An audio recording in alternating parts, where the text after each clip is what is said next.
Revista Espírita, Jornal de Estudos Psicológicos, ano 2, abril de 1859, número 4, parte A, quadro da vida espírita. Todos nós, sem exceção, atingimos mais cedo ou mais tarde o termo fatal da vida. Nenhuma força nos poderia subtrair a essa necessidade. Eis o que é positivo. Muitas vezes, as preocupações do mundo nos desviam do pensamento daquilo que se passa além-túmulo. Mas, quando chega o momento supremo, são poucos os que não se perguntam em que se vão transformar, porque a ideia de deixar a existência sem uma possibilidade de retorno tem algo de pungente. Com efeito, quem poderia encarar com indiferença a ideia de uma separação absoluta e eterna de tudo quanto amou? Quem poderia ver sem assombro abrir-se à sua frente o imenso abismo do nada, em que iriam desaparecer para sempre todas as nossas faculdades e todas as nossas esperanças?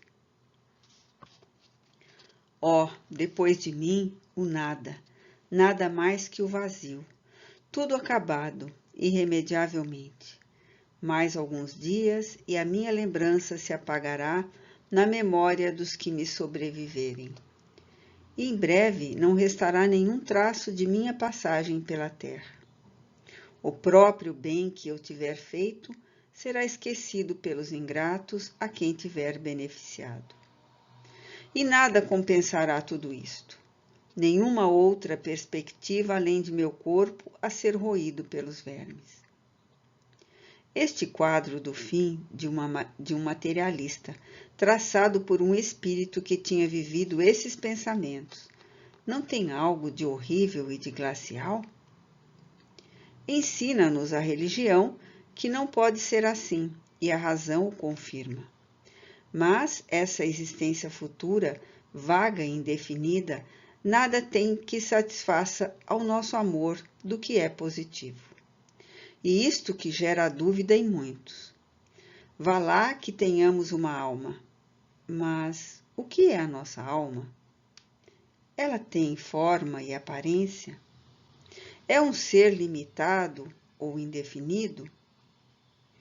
Dizem uns que é um sopro de Deus, outros que uma centelha, outros uma parte do grande todo, o princípio da vida e da inteligência. Mas o que concluímos de tudo isto? Diz-se ainda que ela é imaterial, mas uma coisa imaterial não poderia ter proporções definidas. Para nós, isso não é nada. Ensina-nos a religião que seremos felizes ou infelizes, conforme o bem ou o mal que tivermos feito. Mas qual é essa felicidade que nos espera no seio de Deus? Será uma beatitude, uma contemplação eterna, sem outro objetivo, além de cantar os louvores ao Criador? As chamas do inferno são uma realidade ou uma ficção? A própria Igreja o entende nessa acepção, mas quais são os sofrimentos?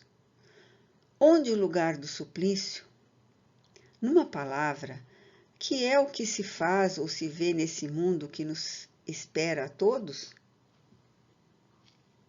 Costuma-se dizer que ninguém voltou para nos dar informações. Isto é um erro. A missão do Espiritismo é precisamente esclarecer-nos sobre este futuro, fazendo-nos, por assim dizer, tocá-lo e vê-lo não pelo raciocínio, mas pelos fatos. Graças às comunicações espíritas, já não se trata de uma presunção ou de uma probabilidade, sobre a qual cada um imagina à vontade e que os poetas embelezam com as suas ficções ou semeiam de imagens alegóricas que nos enganam. É a própria realidade que nos aparece, pois são os próprios seres de além-túmulo que nos vêm descrever a sua situação, falar-nos do que fazem, permitindo-nos, por assim dizer, assistir a todas as peripécias de sua vida nova. E assim nos mostram a sorte inevitável que nos aguarda, conforme os nossos méritos e os nossos deméritos. Haverá nisso algo de antirreligioso? Muito ao contrário, pois os incrédulos encontram nisso a fé, e os tíbios uma renovação do fervor e da confiança. O Espiritismo é, pois, o mais poderoso auxiliar da religião. Por isso é que Deus o permite e o faz para reanimar nossas esperanças vacilantes e nos reconduzir no caminho do bem pela perspectiva do futuro que nos aguarda. As palestras familiares de além-túmulo que publicamos, a descrição que elas encerram da situação dos espíritos que nos falam, revelam-nos as suas penas, as suas alegrias, as suas ocupações. São um quadro animado da vida espírita, e na própria variedade dos assuntos podemos encontrar as analogias que nos interessam. Vamos tentar resumir o seu conjunto. Inicialmente, consideremos a alma ao deixar este mundo e vejamos o que se passa nessa transmigração. Extinguindo-se as forças vitais, o espírito se desprende do corpo no momento em que cessa a vida orgânica. Mas a separação não é brusca ou instantânea. Por vezes, começa antes da cessação completa da vida. Nem sempre é completa no instante da morte. Sabemos que entre o espírito e o corpo existe um liame semimaterial que constitui o primeiro envoltório. Este liame não se quebra subitamente, e enquanto subsiste, fica o espírito num estado de perturbação comparável ao que acompanha o despertar. Muitas vezes duvida da sua morte, sente que existe, vê-se e não compreende que possa viver sem seu corpo, do qual se sente separado. Os laços que ainda o prendem à matéria o tornam acessível a certas sensações que toma como sensações físicas. O espírito só se reconhece quando completamente livre. Até então, não compreende a situação. A duração desse estado de perturbação, como já o dissemos em outras ocasiões, é muito variável. Pode ser de algumas horas, como de vários meses. Mas é raro que, ao cabo de alguns dias, o espírito não se reconheça mais ou menos bem. Entretanto, como tudo lhe é estranho e desconhecido, é-lhe necessário um certo tempo para familiarizar-se com sua nova maneira de perceber as coisas. Solene é o instante em que um deles vê cessar a sua escravização pela ruptura dos laços que o prendem ao corpo. Ao entrar no mundo dos espíritos, é acolhido pelos amigos que o vêm receber, como se voltasse de penosa viagem. Se a travessia foi feliz, isto é, se o tempo de exílio foi empregado de maneira proveitosa para si e o elevou na hierarquia do mundo dos espíritos, eles o felicitam. Ali, reencontra os conhecidos, mistura-se aos que o amam e com eles simpatizam. E então começa para ele verdadeiramente a sua nova existência. O envoltório semimaterial do espírito constitui uma espécie de corpo de forma definida, limitada e análoga à nossa. Mas esse corpo não tem os nossos órgãos e não pode sentir todas as nossas impressões. Entretanto, percebe tudo quanto percebemos, a luz, os sons, os odores, etc. E estas sensações não são menos reais, embora nada tenha de material. Tem até algo de mais claro, de mais preciso, de mais sutil, porque lhe chegam sem intermediário, sem passar pela fieira dos órgãos que as embotoam.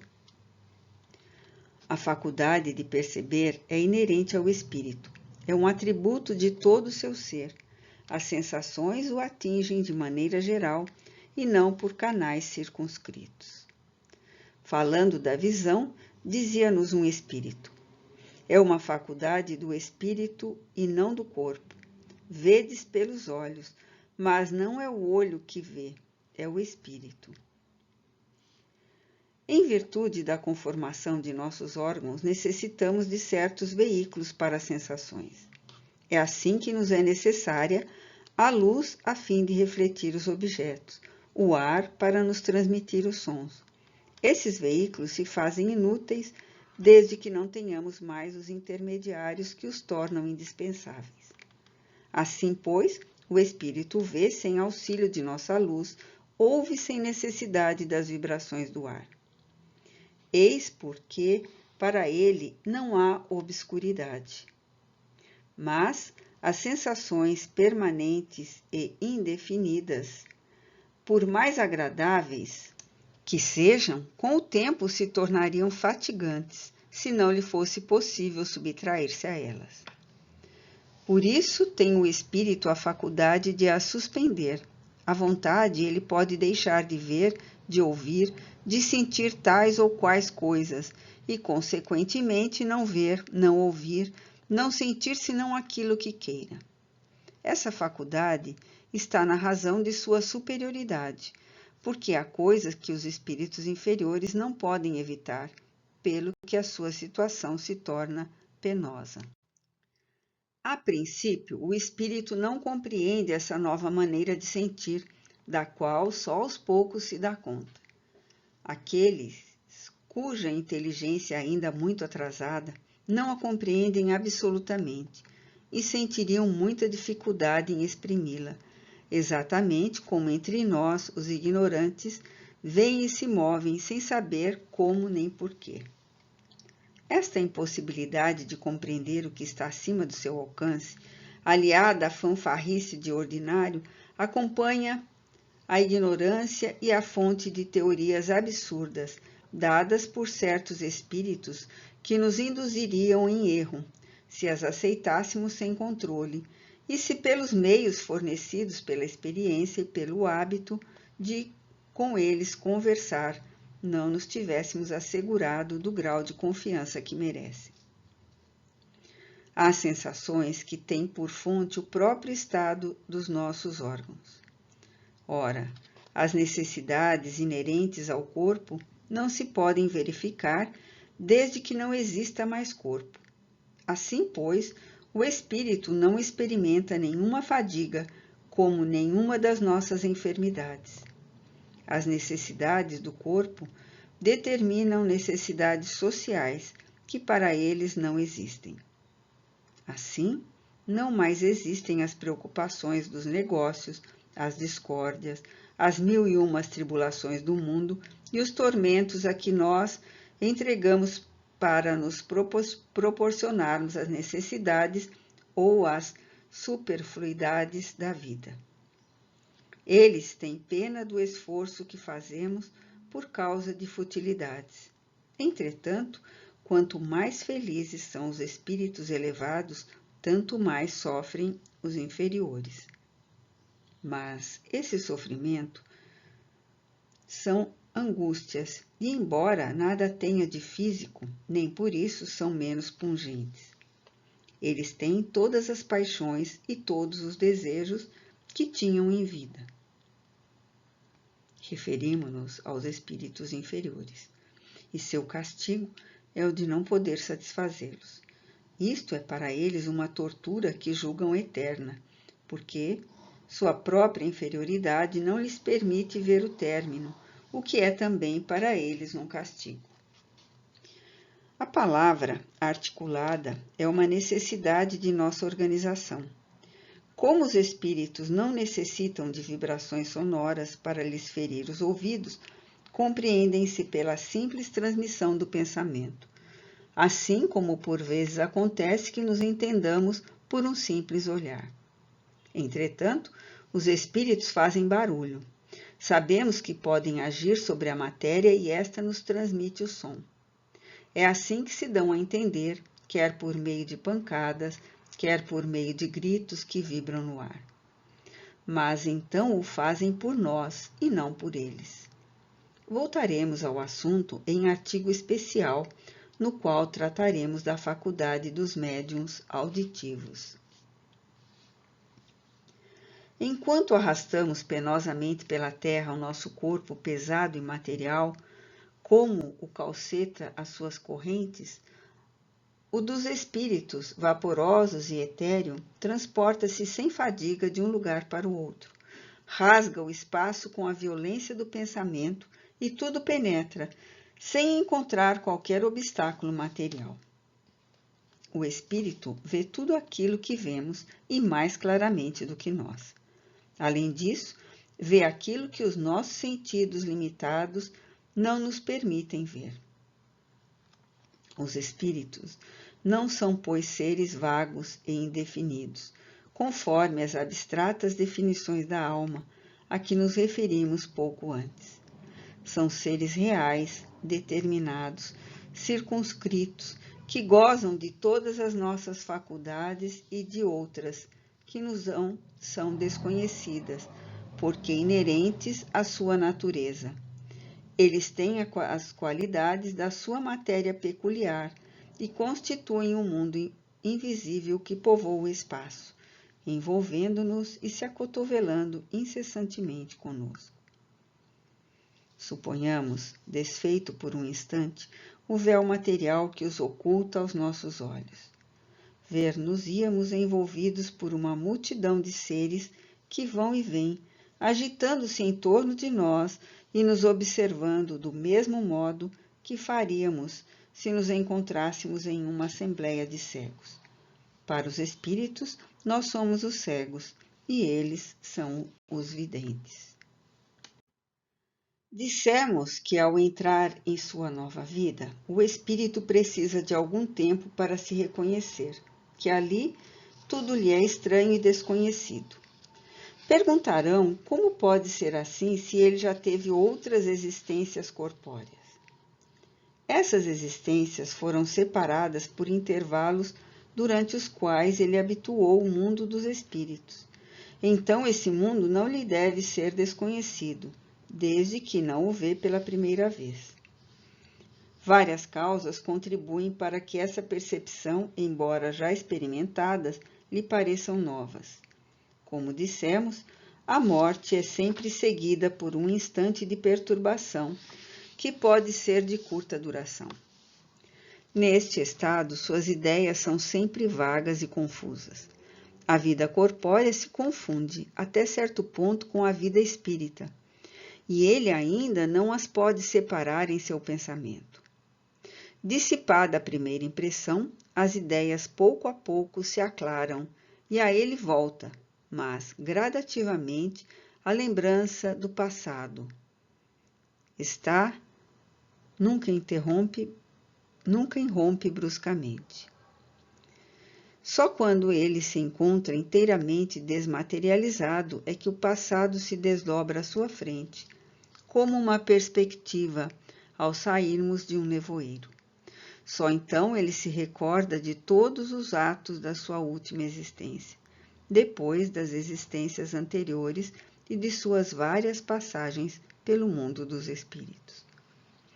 Compreende-se, pois, que durante um certo tempo esse mundo lhe pareça novo, até que ele se tenha reconhecido completamente e recuperado de maneira precisa a lembrança das sensações ali experimentadas. A esta causa, entretanto, deve juntar-se outra, não menos preponderante. O estado do espírito, como espírito, varia extraordinariamente na razão de sua elevação e de seu grau de pureza. À medida que se eleva e se depura, suas percepções e suas sensações se tornam menos grosseiras. Adquirem mais acuidade, mais sutileza, mais delicadeza. Vê, sente e compreende coisas que não poderia ver, sentir ou compreender numa condição inferior. Ora, cada existência corpórea, sendo para ele uma oportunidade de progresso, lança-o a um novo meio, porque se estiver progredindo, encontra-se entre espíritos de outra ordem. Acrescente-se que tal depuração lhe permite sempre, como espírito, penetrar nesses mundos inacessíveis aos espíritos inferiores, do mesmo modo que nos salões da alta sociedade não tem acesso às pessoas mal educadas. Quanto menos esclarecido, tanto mais limitado é o seu horizonte. À medida que se eleva e se depura, esse horizonte se amplia e com este o círculo de suas ideias e percepções. A seguinte comparação nos permite compreendê-lo. Suponhamos um camponês bruto, ignorante, vindo a Paris pela primeira vez. Poderá conhecer e compreender a Paris dos meios sábios e elegantes?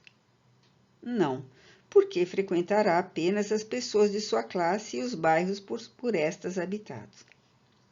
Mas, se no intervalo de uma segunda viagem, esse camponês se desenvolveu e adquiriu instrução e boas maneiras, outros serão os seus hábitos e as suas relações. Então verá um mundo novo, em nada semelhante a Paris de outrora. Dá-se o mesmo com os espíritos, mas nem todos experimentam o mesmo grau de incerteza. À medida que progridem, suas ideias se desenvolvem e a memória se apura. Familiarizaram-se previamente com a sua nova situação. Seu regresso entre os espíritos já nada tem que lhes cause admiração. Encontram-se em seu meio normal e, passado o primeiro momento de perturbação, se reintegram quase imediatamente. Tal é a situação geral dos espíritos naquele estado chamado de praticidade. Mas o que fazem nesse estado? Como passam o tempo? Essas perguntas são de interesse capital, e são eles mesmos que vão respondê-las, como foram eles que deram as explicações que acabamos de transmitir, de vez que nada disso é fruto de nossa imaginação. Não se trata de um sistema saído de nosso cérebro. Julgamos pelo que vemos e ouvimos.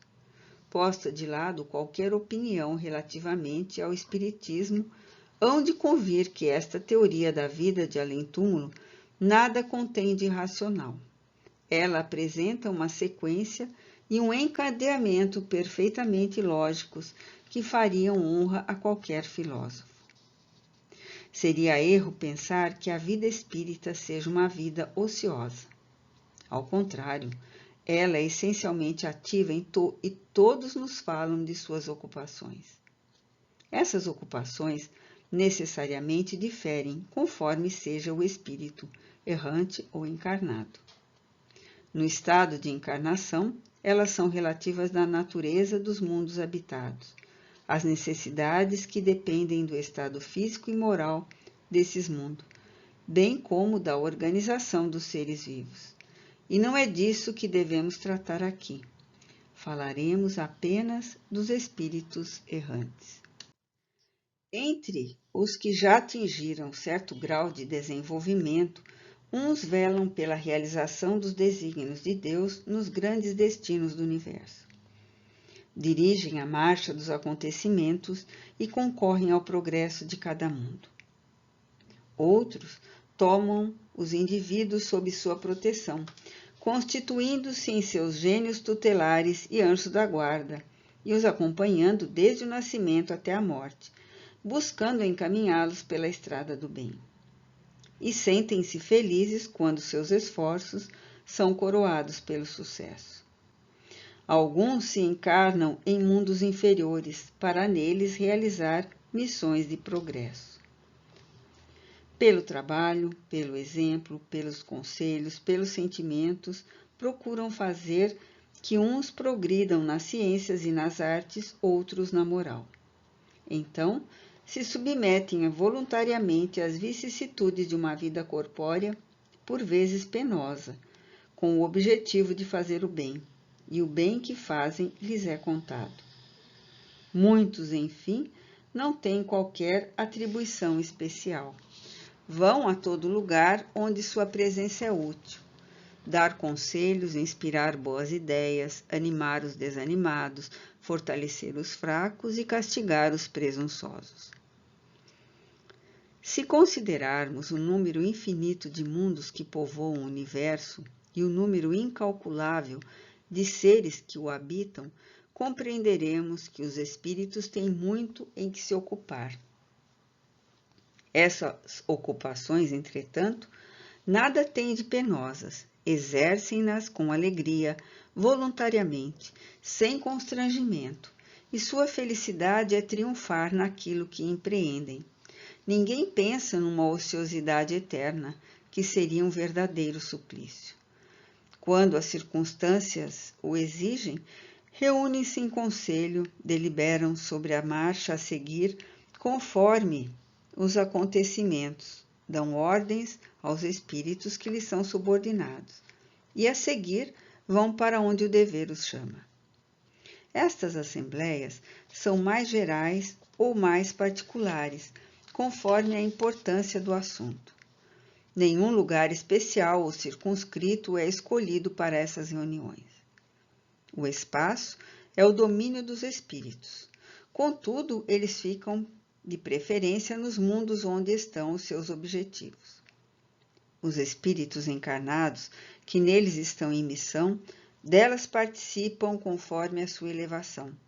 Enquanto o corpo repousa, vão receber conselhos de outros espíritos e, por vezes, receber ordens relacionadas com a conduta que devem ter como homens. É verdade que, ao despertar, não guardam lembranças muito nítidas daquilo que se passou, mas têm a intuição que os leva a um procedimento como que espontâneo. Descendo na hierarquia, encontramos espíritos menos elevados, menos depurados e, consequentemente, menos esclarecidos. Nem por isso são menos bons, e numa esfera de atividade mais restrita, desempenham funções análogas. Em vez de estender-se a diferentes mundos, sua ação é antes exercitada num mundo especial e relacionada com seu grau de desenvolvimento. Sua influência é mais individual e tem como objetivo coisas de menor importância. Vem a seguir a multidão de espíritos vulgares, mais ou menos bons, mais ou menos maus, que pululam em torno de nós. Estes se elevam pouco a pouco acima da humanidade, cujas nuances representam e como se refletem, pois têm todos os vícios e virtudes que a caracterizam. Em muitos deles encontramos os gostos, ideias e inclinações que possuíam em vida. Suas faculdades são limitadas, seu julgamento falível como o dos homens, e por vezes mesmo errôneo e imbuído de preconceitos. Noutros é mais desenvolvido o senso moral, mesmo sem grande superioridade nem grande profundidade. Julgam com mais critério, por vezes até condenando aquilo que fizeram, disseram ou pensaram em vida. Aliás, há uma coisa notável, é que mesmo entre os espíritos mais comuns, de um modo geral, os sentimentos são mais puros como espíritos do que como homens.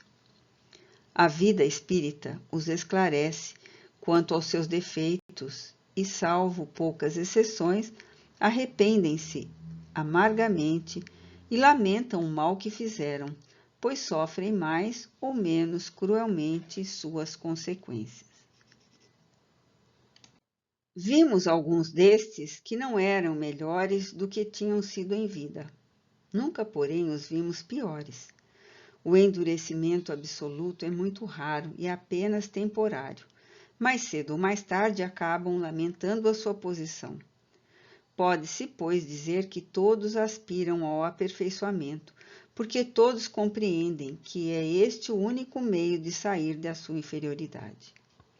Instruir-se, esclarecer-se, eis a sua grande preocupação, e eles se sentem felizes quando podem a isto acrescentar pequenas missões de confiança que os elevam aos próprios olhos. Também eles têm as suas assembleias, de maior ou menor importância, conforme a natureza de seus pensamentos. Falam-nos, veem e observam aquilo que se passa. Participam de nossas reuniões, de nossos jogos, de nossas festas e de nossos espetáculos, assim como de nossas ocupações sérias. Escutam as nossas conversas, os mais levianos como divertimento ou para rir à nossa custa, ou ainda para nos pregarem uma peça, desde que o possam. Outros, a fim de instruir-se. Observam os homens, analisam o seu caráter e fazem aquilo a que eles chamam de estudo de costumes, com o fito de escolherem a sua existência futura. Vimos o espírito no momento em que, deixando o corpo, entra em sua vida nova. Analisamos as suas sensações e seguimos-lhe o desenvolvimento das ideias. Os primeiros momentos são empregados em reconhecer-se e compreender o que se passa com eles. Numa palavra, ele, por assim dizer, experimenta as próprias faculdades, como a criança que pouco a pouco vê crescerem-lhe as forças e os pensamentos. Falamos dos espíritos vulgares, pois os outros, como já dissemos, estão de certo modo e previamente identificados com o estado espírita, que nenhuma surpresa lhes causa, senão a alegria de se encontrarem livres dos entraves e dos sofrimentos corporais. Entre os espíritos inferiores, muitos sentem saudades da vida terrena, porque a sua situação como espírito é 100 vezes pior. Eis porque buscam distrair-se com a visão daquilo com que outrora se deliciavam. Mas essa mesma visão lhes é suplício, porque sentem desejos, mas não os podem satisfazer. Entre os espíritos em geral, há necessidade de progresso. E isto os excita ao trabalho por seu melhoramento, de vez que compreendem que é este o preço da sua felicidade. Mas nem todos sentem essa necessidade no mesmo grau, principalmente no início. Alguns chegam mesmo a comprazer-se numa espécie de vagabundagem, aliás, de pouca duração. Logo, a atividade se torna para eles uma necessidade imperiosa, a qual, aliás, são arrastados por outros espíritos que lhes instilam os sentimentos do bem.